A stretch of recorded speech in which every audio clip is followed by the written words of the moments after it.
sending positive vibes to all truth seekers out there.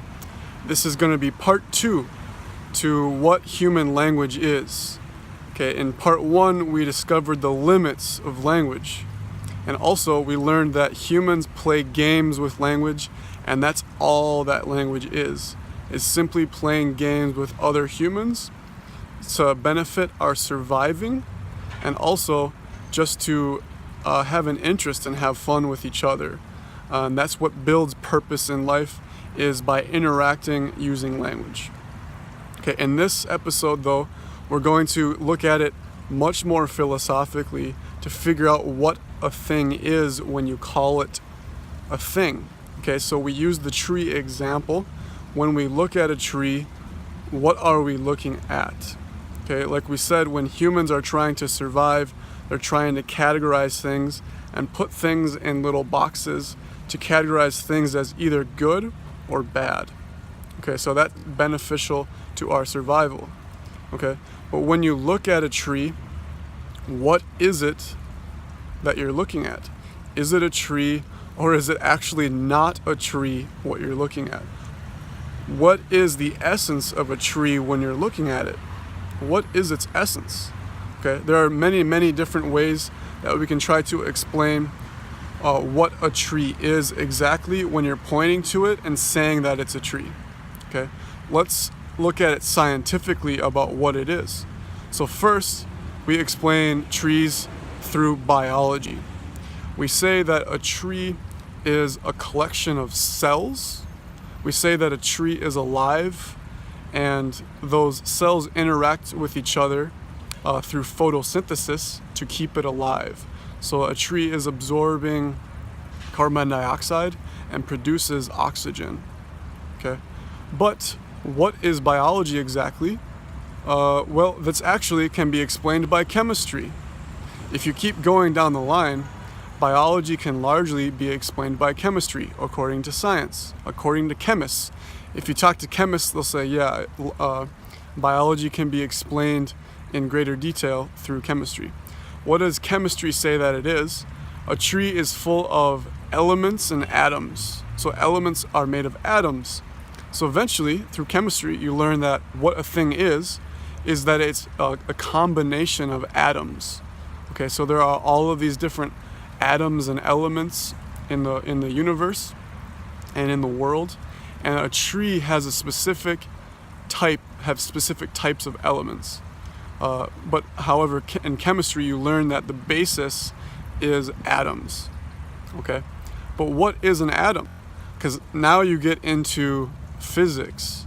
You get into what an atom actually is. It's made out of subatomic particles, little particles of in an atom, such as quarks, electrons, and even maybe smaller particles that we do not know yet. So, and this is within the realm of quantum mechanics. And in quantum mechanics, what is happening in quantum mechanics? So far, scientists don't know what is happening in an atom at all, because what is happening inside of an atom is illogical, irrational, probabilistic, nothing that humans can explain with their limited minds. So what's happening inside of an atom is so mystical and so magical that we cannot use science yet to explain what is happening. So science is beginning to reach its limits when we're seeing what is the essence of all things, even a tree. So what is a tree? It's cells. What are cells? It's atoms. What are atoms? We don't know yet. Okay, we don't know. But let's look at that. Let's look at it another way. What is the essence of all things? Okay, what is the essence of all things? Like we said, you keep going down to the micro and the macro. So you say it's all just existence. So inside of an atom, the smaller you go, it's just existence. You keep going, it's just existence. And in the large scheme, when you look at what exists outside of the universe, okay, what existed before the Big Bang? Well, all we can know is that it was existence. That's all we can know. So the essence of things is literally inexplainable by humans, because all that we can know is that a thing exists. Okay? Even non-existence exists, because the idea of non-existence is an idea that humans have, and the idea of non-existence exists. The idea of trees exists. Okay, so ultimately, what is a tree? You can look at it in two ways. Ultimately, a tree is just empty existence, pure just existence. Okay, it's not even empty space, because when you go out to the universe, if you ever have the chance to travel to the universe, outside of Earth to the universe, we see empty space. But what is empty space? It's actually full of stuff. It's full of dark matter, dark energy, and atoms. So as we learn in science, atoms are only 4% of the universe. But dark energy and dark matter, they actually have gravity. I could be mistaken on that, but I'm pretty sure that even dark matter and dark energy, we know that they exist because they have gravity. So that means they're full of stuff. It's just we don't know what kind of stuff it is. So empty space is full of stuff. Even though humans we don't yet know what is in the stuff. We don't yet know. But maybe in a matter of time, we'll figure that out a little bit. What is stuff? So a tree, in its essence, is just existence. It's just existence that we can't use human language to explain. We can't explain with human language what non-existence is. We can't explain with human language what just pure existence is either. Okay? We can only really try and point to it. We can really only try and point to it. Okay?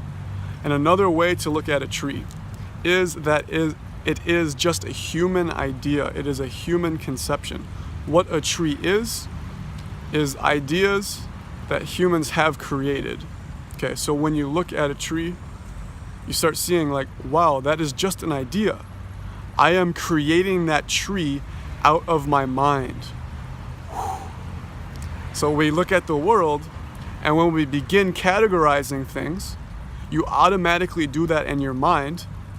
You automatically do that in your mind, because that's what human brains do, is they categorize things when they look at it.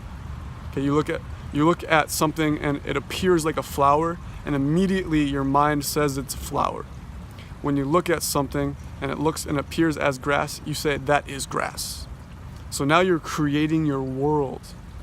But in reality, what these things essentially are is either you can think of it as just pure existence, or you can view it as a human concept or a human idea. And this is how we are going to think about what human language is doing. So in episode 1, we figured out that human language is inherently limited. It inherently limits the world and inherently categorizes things. And also that language is just a game that humans play. Just a game that humans play. And also that each human is playing their own game. And each person is just playing their own game. And that's why communication is so difficult. Because people are playing different games and different sports with each other, and we don't know the rules of each other's sports, of each other's game. So it's difficult to play with another person. And now in this episode, what we just learned is that when we look at a thing, it's literally just a story that we're creating. It's almost like a dream, it's an illusion, it's almost magic when we look at a thing and we say that it's a tree, or we look at a person and we say that that's a person. Okay? Even yourself, when you look at yourself in the mirror and you say, this is me, that's a human concept. That's not really what you are in your essence, right? You use human words to describe yourself, but you're limiting what you are. Your essence is complete, infinite existence. Your essence is complete, infinite existence. Complete, infinite existence. But when you say that you are something by using human words, you're limiting yourself and you're separating yourself from the world. So you say, I am here and that is over there. An inherent separateness, like we learned in the first part of this little mini series on language, is that as soon as you use language, you're separating things, whereas in reality, everything is just one existence, oneness, one existence. Okay, so if you have any questions about human language, you're gonna have to use human language to ask me.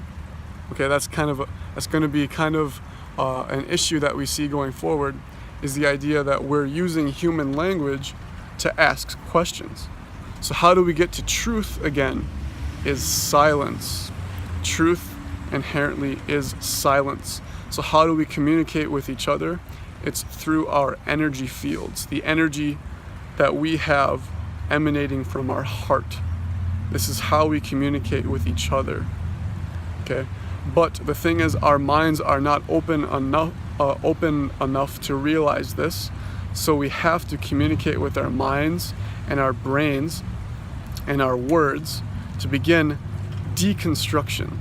We need to deconstruct what is happening in our minds, because we have created our worldview from language. Our worldview is based on limited language that humans use. So to begin, we need to deconstruct that, and deconstruction is basically open-mindedness. You need to be radically open-minded. You have to be able to question all concepts that are in your brain. You have to be able to, I'll say that one more time, you have to be able to deconstruct any belief that you have if you have the desire to know truth. You need to be able to throw any belief that you have into the garbage. Okay? The idea that time exists, you can throw that in the garbage. The idea that other people exist, you can start throwing that in the garbage. The idea that you are a real thing, that can be thrown in the garbage because you don't know your essence yet. Okay? So ideas need to be thrown in the garbage because they're limited. But kind of a warning, this is only if you want true existence. If you want true existence in life, you need to be able to throw away human concepts. Okay, that's a big idea, some big ideas today. So again, let's kind of start focusing on silence if we want to focus on truth. Okay, it comes from the breathing in and the breathing out and existing. Peace.